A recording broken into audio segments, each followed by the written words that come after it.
Hello, everyone. I'm Connor, and today we are going to be playing something that's a bit of a throwback for the channel. We are going to be playing Ultimate Admiral Dreadnoughts, um, but we are doing it with a bit of a twist, where we are going to actually use ChatGPT, a chat AI, to give us requirements for designing and building a dreadnought style battleship in the year 1910. Or rather, I've already built the ship, and you guys are just seeing the finished product because I screwed up when recording, and yeah, that's a story for another time. Um, so ChatGPT is actually, this is the first time ever I have used this thing. And it was, let's just say, rather interesting.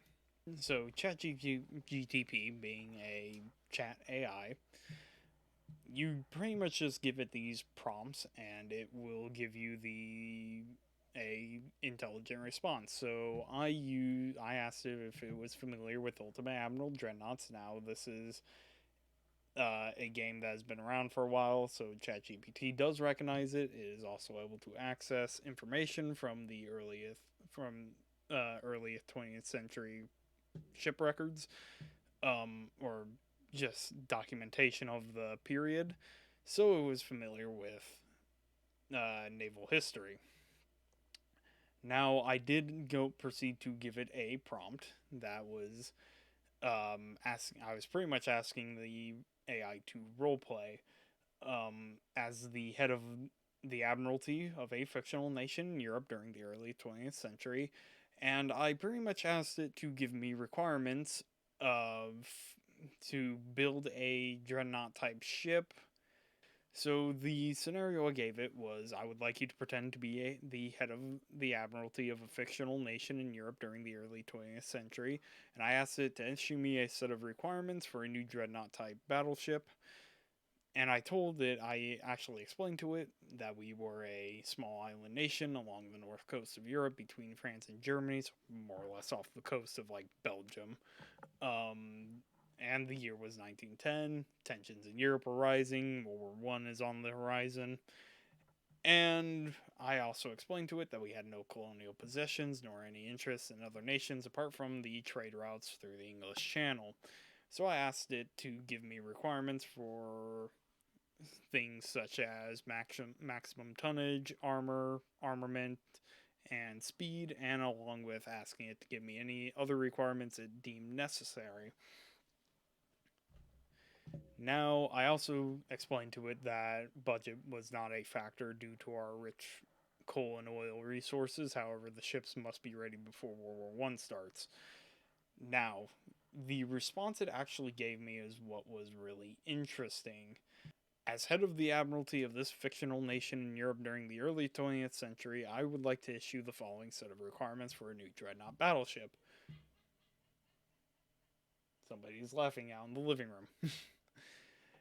Maximum ship tonnage. The maximum ship tonnage should be around 30 to 35,000 tons, which is actually pretty. That is on the large end of the spectrum for a dreadnought of the time period, at least to my understanding. Certainly within the confines of Ultimate Admiral. Armor specifications need armor thickness for the main belt, or for just the belt, need to be at least 10 inches.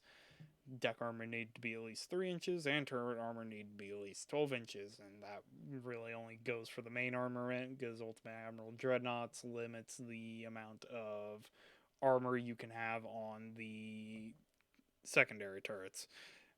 What was really interesting, though, is this extra requirement gave. Additionally, the ship should be fitted with torpedo bulges for added protection against underwater attacks. That was really interesting to me. It told me that the AI actually understands what a torpedo bulge is and how to use it, what it's for, and recognize that a ship of this type should have that, which was actually really awesome. Next, the main armament of the ship should consist of 10 to 12-inch guns, arranged in 5 or 6 twin turrets. Our ship has 5 of them. all 12-inch, arranged in twin turrets.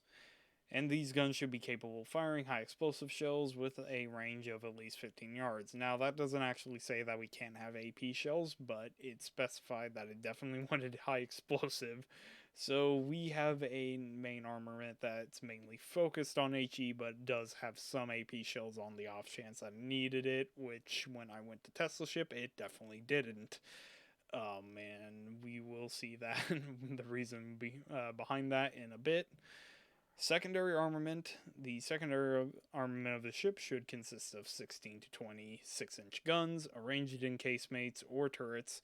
These guns should be capable of firing both high explosive and armor piercing shells with a range of at least 8,000 yards. Now, the main armament is capable, it needed to fire 15,000 yards, it's capable of 20,000 meters. The secondaries are capable of firing at 10,000 meters, so I'd say that's fine. They are 16. We do have 26-inch guns on there, and they do fire both an even mix of high explosive and armor piercing. Speed of the ship should be capable of reaching top speeds of at least 22 knots to ensure that it can outrun any potential threats. The fact that it actually decided to give me a reason behind the speed was also really interesting. It knew the value of it. So the other requirement segment of our of our ship design, the AI wanted us to add in the AI's words, the ship should be equipped with state-of-the-art fire control systems, including range-finding equipment and director control towers.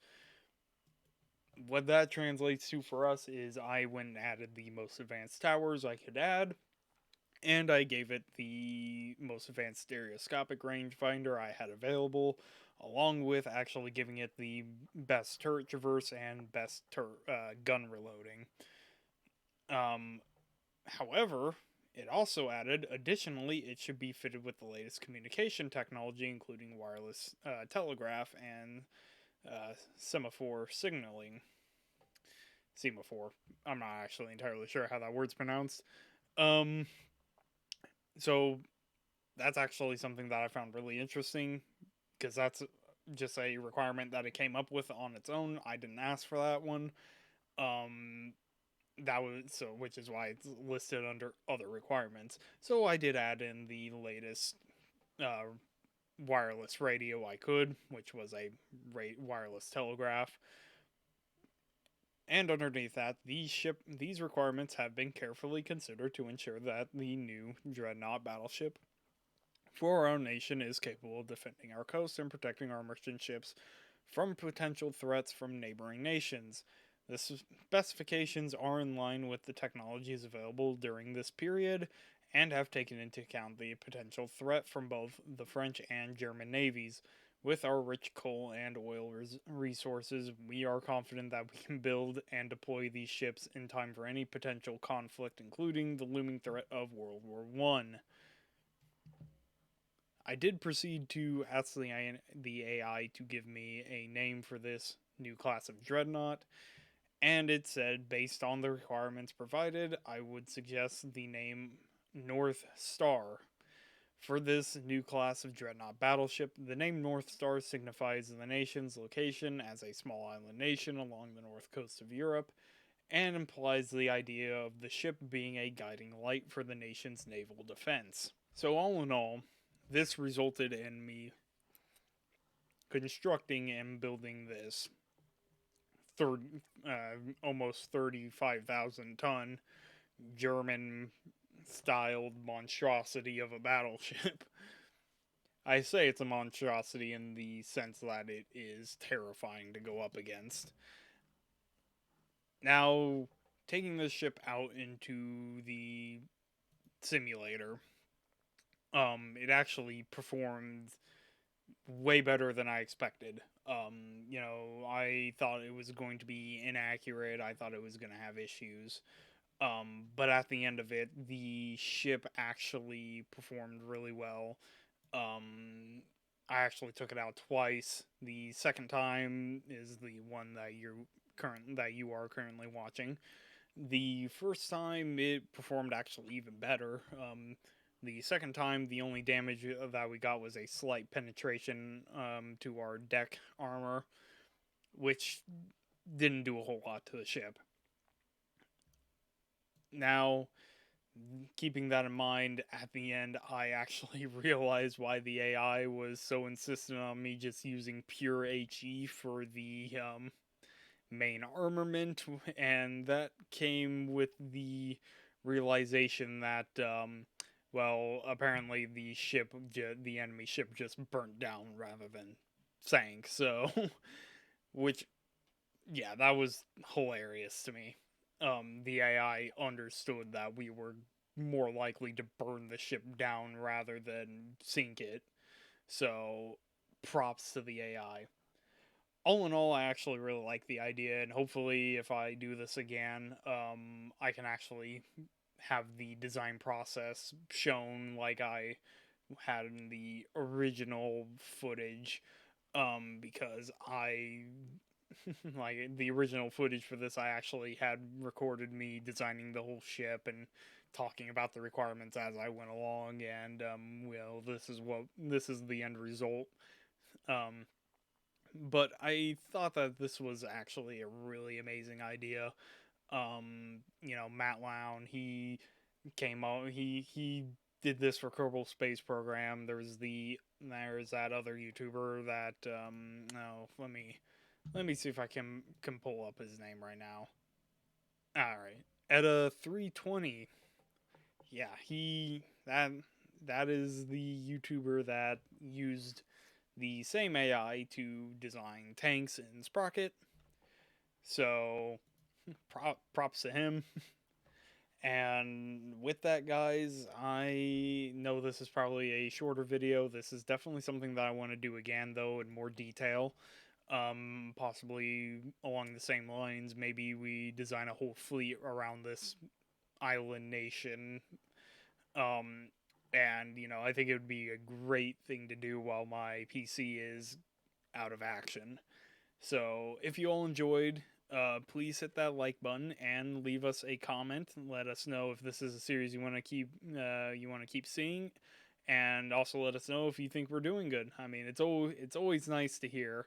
I do read the comments, so I do see everything that happens, like the suggestion that I use the F-14 for Mission 11 in Project Wingman, which, oh, that's going to be fun when we actually manage to get around to that. On top of that, guys, if you want to see more of our content, remember to subscribe, because that gives you the notifications and it lets us know that this is a channel that you guys enjoy watching, and it lets us know that we are on the right track, and also helps us reach our end of the year goal of 1K. So hope you all enjoyed, and I will see you all in the next video.